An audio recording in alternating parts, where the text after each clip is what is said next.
بسم اللہ الرحمن الرحیم۔ السلام علیکم ورحمۃ اللہ وبرکاتہ۔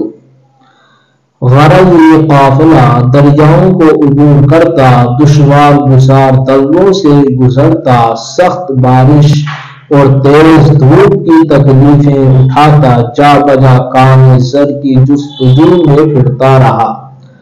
آخر جو بندہ یا بندہ ایک جگہ سونا بافراط نکلا۔ اس کامیابی نے ایسا مسرور کیا، جس قدر الفتیں اٹھائی تھیں سب فراموش ہو گئیں۔ مدت تک وہاں کام جاری رکھا، لیکن غلے کا ذخیرہ تھوڑا تھا، اس لیے خوراک میں کمی کرنی پڑی، اور جب غلہ بالکل نبڑ گیا تو بھی ان لوگوں نے دولت کی خوشی میں ہمت نہ ہاری۔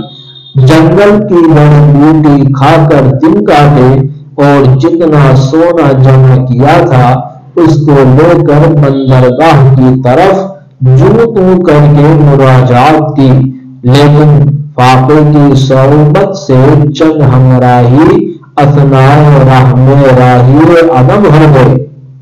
اس عرصے میں بڑے بھائی نے اپنے نوکروں کی اعانت سے زراعت کا بول ڈالا۔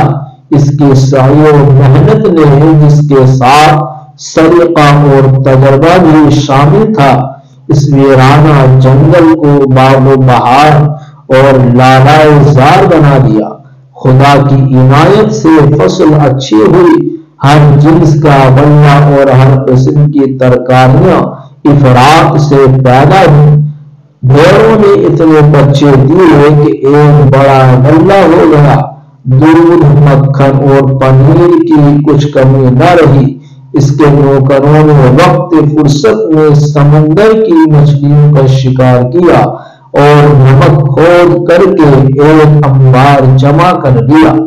جب چھوٹا بھائی بڑے بھائی کے پاس پہنچا تو اس کی اور اس کے باقی ماندہ ہمراہیوں کی حالت بہت نازک تھی۔ 2 روز سے فاقے پر فاقہ کیا تھا۔ پہلی بات جو اس مصیبت زدہ گروہ نے کہی وہ کھانے کا سوال تھا۔ بڑے بھائی نے ان کے واپس آنے سے خوشی تو ظاہر کی اور ان کو زندہ و سلامت پہنچنے کی مبارکباد بھی دی، مگر کھانے کا سوال سن کر ایسا روکھا جواب دیا جو رشتہ داری اور ہم وطنی ہی کے خلاف نہ تھا، بلکہ انسانیت اور خدا ترسی سے بھی ظاہراً بعید معلوم ہوا۔ اس نے کہا، سنو صاحبو، جب تمہاری دولت سے مجھ کو کچھ سروکار نہیں تو میری کمائی سے تم کو کیا واسطہ؟ جو دانہ دن کا میں نے اپنی قوت بازو سے پیدا کیا ہے، میں کیوں مفت دوں؟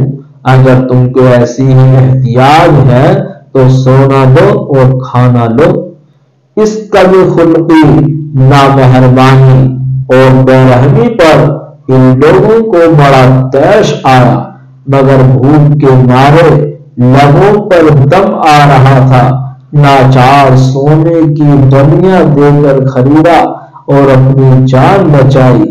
اسی طور سے ہر روز خرید و فروخت کا معاملہ ہوتا رہا، یہاں تک کہ ان کا تمام سونا ہوائی ضروری کے تحت پہنچانے میں صرف ہو گیا۔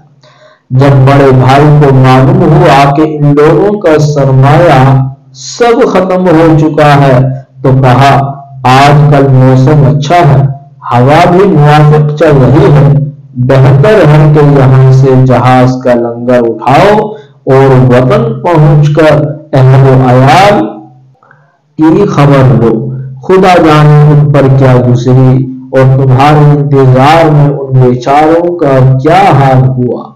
چھوٹے بھائی نے نہایت ملول ہو کر جواب دیا کہ جو کچھ اپنی جان کھپا کر اور صعوبتیں اٹھا کر ہم نے کمایا وہ تو سب کا سب آپ کی نظر کر چکے، اب خالی ہاتھ کیا جائیں اور یگانوں اور بیگانوں کو کیا منہ دکھائیں، اور تم جیسے سنگ دل آدمی کے ساتھ جانے سے تو یہیں پر رہنا بہتر معلوم ہوتا ہے۔ یہ رنگ آمیز اور مایوسانہ باتیں سن کر بڑا بھائی ہنستا ہوا اٹھا اور سارا سونا لا کر چھوٹے بھائی اور اس کے ساتھیوں کے حوالے کر دیا اور کہا، لو تمہاری دولت تم کو مبارک ہو، میں اس کا خواستگار ہرگز نہیں ہوں۔